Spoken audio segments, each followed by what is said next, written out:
Welcome back to the Deep Dive. Today we are going straight into one of the toughest uh, psychological and spiritual dilemmas of our time. We're talking about the individual we call the seer. Hmm. And this might be you, the person who sees this systemic, governmental, and societal decay, the character implosion, all of it, but you feel just profoundly isolated. Because everyone around you, even in your own community, seems, well, content. Exactly. They're the frog, comfortable in the boiling pot. And we're tackling this isolation not just as a sociological complaint. We're looking at sources that frame it using some really powerful biblical concepts. Like what? Things like godly sorrow, the burden of the marked mourner, and the spiritual mechanics that decide whether a heart stays aware or just gives in to numbness. So our mission today is to unpack these sources. We wanted to draw a clear line between this really intense modern experience and these ancient scriptural warnings about awareness versus indifference. Right. We need to figure out why some people remain tender and why others become so completely seared. And that conceptual visual you mentioned, the person turning away from a clear blueprint, their shadow just dissolving into the swirling darkness. Yeah. That choice between clarity and chaos is everything. It really is the perfect setup for what we're about to get into. Okay, so let's start with the seer's internal state. The sources call this deep pain godly sorrow. Or intercessory lament. Right. And it's a grief that isn't about your personal struggles or guilt over your own sin. What does that actually look like? It's like a prophetic participation in God's grief. When a whole society, or even just a system, turns away from the truth, the people who are still tuned in to that divine standard, they feel it. They feel the pain of that separation. Yes. It's a burden you carry for the whole. It's sorrow over the failure of the world you live in. And the clearest historical example of this, the one the sources really focus on, is Jeremiah, Yeah. the weeping prophet. Yeah, Jeremiah's ministry was a literal walking manifestation of divine sorrow. The language is just so intense. He cries out, "Oh, that my head were a spring of water. I would weep day and night." It's hard to tell if it's him or God weeping. Exactly. The line is completely blurred. Is it Jeremiah weeping over Judah's fate? Or is it God expressing that sorrow through his prophet? It's the grief of the messenger and the message all rolled into one. That kind of profound, consuming grief leads us to a figure I didn't expect to see in the sources, Lot. Right. I mean, we usually think of Lot as a failed compromise, right? Yeah. The guy who settled in Sodom. We do. But the New Testament gives us this radical insight into his internal world, and it is key to the seer's experience. In 2 Peter, he's explicitly called a righteous man. A righteous man. But listen to this. His righteous soul was tormented day after day by the lawless deeds he saw and heard. Wow. Tormented. He wasn't isolated by geography. He was surrounded by people. He was isolated in awareness. He was in a state of constant grinding friction with his environment. That friction, that is the definition of the seer's internal state today. You're in a crowd, you're in a functioning institution maybe, but your soul is being shredded because the moral reality you're seeing is just too sharp, too intolerable to ignore. That's the tension. And this internal torment, it often took a public, painful form. The sources call it mourning by identification. What do you mean by that? Think of Daniel, who confessed the nation's sins in sackcloth and ashes, or Ezra, who heard about Israel's unfaithfulness and he tore his garments and just sat there appalled. So they weren't confessing their own minor failures. They were absorbing the pain for others. For others who were too numb to even see the problem, it's the ultimate burden of the realist, seeing the spiritual danger others are in and taking on the pain of their trajectory. And it has a physical effect. It takes a real toll. Psalm 119 says, "Streams of tears flow from my eyes, for your law is not obeyed." Spiritual decay causes literal physical distress. This is the emotional mark that's given to the mourners in Ezekiel 9. And the ultimate example, of course. Is Jesus weeping over Jerusalem. He confirms that blessing from the Beatitudes. Blessed are those who mourn. Okay, so on one side we have the seer, marked by this grief and friction. On the other, we have the majority, the complacency, the contentment. The sources argue that this middle ground isn't stable at all, Yeah, we have to just throw out the sociological bell curve model here. where most people are just average. Right. Scripturally, that middle ground of indifference is temporary. It's unstable. We call it the unstable middle. And it's defined by indecision. It's the lukewarm in Revelation 3. But I have to ask, why is being lukewarm rejected more violently than being cold? Because opposition, at least, acknowledges the standard it's opposing. Indifference is a greater offense. So the lukewarm are the ones trying to have it both ways. Exactly. Trying to hold on to the truth while also, enjoying the societal decay.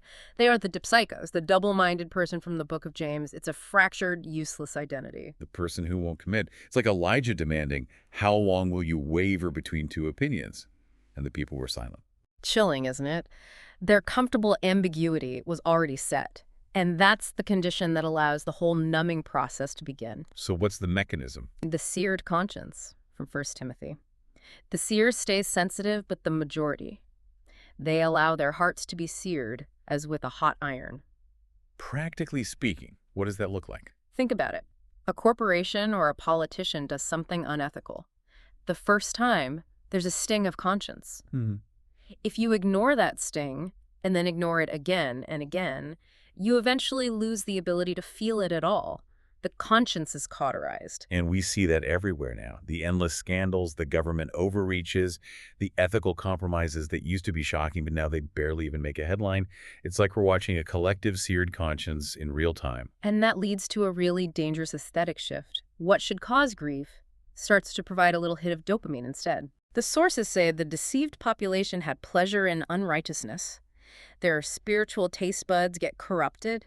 The awful things start to taste good while the truth becomes burdensome, annoying. So if they just keep refusing the pain of reality, what's the ultimate consequence of all this ambiguity? It leads to the tipping point, the strong delusion. A strong delusion. The sources state that because this population repeatedly refused to love the truth, God eventually gives them a judicial consequence. They're handed over to the lie. They are sent a powerful delusion so they will believe it. A world where the truth doesn't bother them anymore because they refuse to love it when they could. So neutrality. It isn't a safe place to be. It's not a safe harbor, no. It's the precursor to deception. Functionally, ambiguity is consent. In a crisis, God forces a distinction. Those who refuse to mourn eventually just become part of the system they failed to lament. That is heavy. The default setting is basically numbness, and the price of avoiding the pain of reality is your spiritual clarity. So for the seer, the realist, what are the tools they use to prefer that painful truth over a comfortable lie? The fundamental tool is proximity to the original blueprint. To truly mourn decay, you need a vibrant, living memory of what holiness and sanity and virtue actually look like. You can't grieve a crooked line if you've forgotten what a straight line looks like. Exactly. And we see that so vividly in Isaiah's account.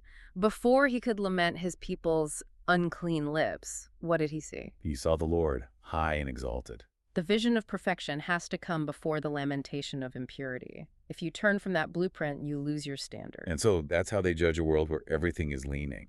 They use the plumb line. The plumb line, yes, from Amos. It's a beautiful metaphor. If you live in a world of leaning walls, eventually leaning starts to look normal. And the person standing straight up is the weirdo. They're the anomaly. The only way to know the wall is crooked is to hold that vertical standard, the plumb line of God's word right next to it. So if the plumb line is so clear, why do so many smart people just throw it away? Is it just a lack of love for truth? It's the difference between intellect and disciplined affection. The sources contrast the seared conscience with the mature, who, by constant use, have trained themselves to distinguish good from evil. Discernment is a muscle. You have to train it. Constantly. You keep applying the plumb line, even with the discomfort it causes. And that training leads back to what you call the heart's aesthetic. If you love the truth, the lie actually hurts. That's the summary, yeah. The mourners sigh and groan because they've tasted God's truth as sweet. And so the detestable things, they taste like poison.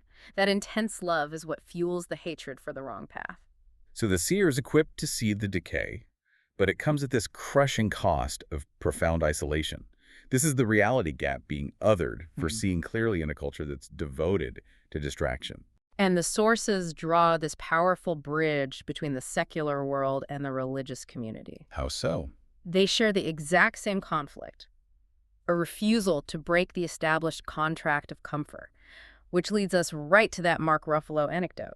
Okay, let's detail that because it is a perfect illustration. So the red carpet, it's designed for pure artifice, a perfect, curated bubble of entertainment. Right. And Ruffalo, in that setting, he breaks the social contract. He brings up a jarring external reality, the murder of a woman by a masked ICE agent. He used a platform for spectacle to address authoritarian overreach. He just refused to enjoy the show. And what was the reaction? Utter disdain. They pathologized him. The media, other celebrities, they didn't engage with his point. They attacked the propriety of him making it there. They chose the comfort of the show over the heavy reality. So the cost of being the realist was being treated like the crazy person. Exactly. He was unwelcome because he wouldn't participate in the collective facade of normalcy. And the sources argue that this exact dynamic happens within the church. It's what creates the isolation for the mourning believer, which is exactly what our listener was focused on. It's the same clash, just with spiritual terms. When the mourning believer tries to discuss systemic injustice, societal decay, institutional compromise, the weightier matters, they face the same disdain Ruffalo did. They're breaking the contract of comfort. And what's the contract there? The sources call it a preference for elementary church culture. Yeah, it means prioritizing easily digestible, mutually encouraging platitudes over actual prophetic witness. So you maintain a protected sense of peace at all costs. Even if it means ignoring the crumbling walls outside. The mourner isn't seen as a sensitive soul. They're seen as negative, divisive, someone who just can't be happy because they refuse to stop lamenting. So the community sacrifices that prophetic clarity for a protected, curated peace. And that reveals a deeper truth about so many modern institutions, political and religious. It's institutional gaslighting. The power structure stays in control by creating and protecting a bubble. The awards show, the elementary church service, they both function to keep the chaos outside. And the seer, in both places, is alone, because they're the only one refusing to participate in the lie. We've covered a lot of ground here, from the ancient torment of Lot to the modern isolation on the red carpet and in the pews. The chaos isn't just in the events themselves, is it? It's in the disconnect. It's the disconnect between the tragedy unfolding and the indifference of those with a platform to address it. And if we synthesize this entire deep dive, the difference between the marked mourner and the deceived comes down to the willful direction of affection. Affection. The mourners weren't marked by some magical symbol, they were marked by their tears. And those tears were the consequence of loving God and loving truth more than their own comfort or their own peace of mind. That choice is everything, especially since the sources warn that the consequence of staying ambiguous is losing that mark of protection completely. Sliding from the unstable middle right into that strong delusion. So here's the final thought for you, the listener. We know the danger of the seared conscience. So what specific conscious decision to refuse numbness is required right now to ensure you maintain your spiritual sense of smell in a world that finds pleasure in unrighteousness? Because if you choose not to be tormented by the decay, you choose to be consumed by it.